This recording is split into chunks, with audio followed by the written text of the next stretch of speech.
My name is Tzali Friedman. I'm 55, live in Detroit, and recently recovered from measles.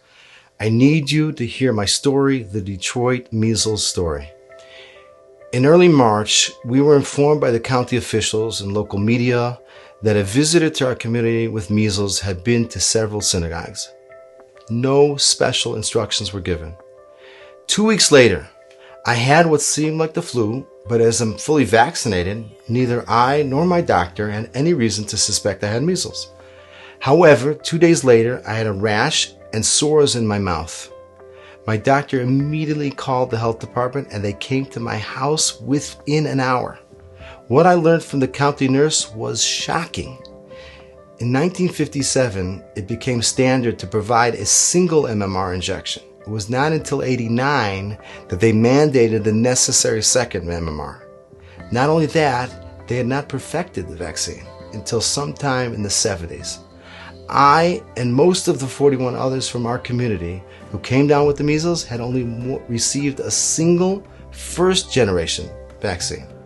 We had been exposed to measles believing we were fully immunized, when in actuality, we were not. Before we knew it, we had a first wave of 20 people in our community with measles, almost all of them between the ages of 30 and 62. While a few had a mild case, for most of us, it was a brutal 3 weeks. High temperature and zero appetite for a week straight. Several of us had pneumonia, bronchitis, hearing impairment, vision impairment, which went on for 2 weeks. We could not read the basic DMV eye chart, causing great concern. It was painful, horrifying, and much worse than when people used to get the measles as kids. The most frightening thing was the thought that if one person gave it to 20, how many had the 20 of us given it to? Many of us had been going around town to Megillah reading and Purim Sudas, contagious with the virus and not even knowing it.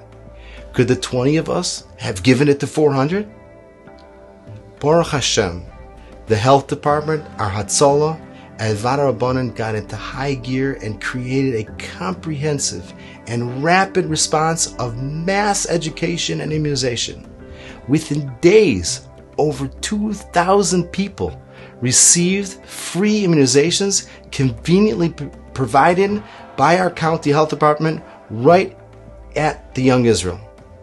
Motivated by the crisis, there was nearly 100% participation of the people in the at-risk age range. As a result of these Herculean efforts, Baruch Hashem, only 21 additional cases have been reported.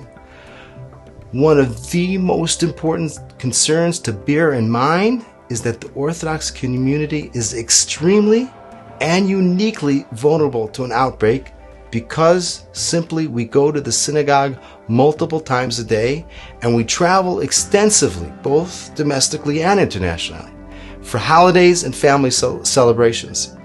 Our reality is much different than the general population, and therefore our response must be different.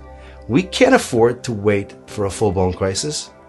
To prevent a Chilul Hashem and a terrible health crisis, Orthodox communities from coast to coast must do what our community did. We must preemptively create community-wide education and immunization programs in every city. We beg you, if you're between the ages of 30 and 62, get a second MMR as soon as possible. Everybody else should check with their doctor to see if they need their immunization tested. This is a time that communities must come together to ensure our safety.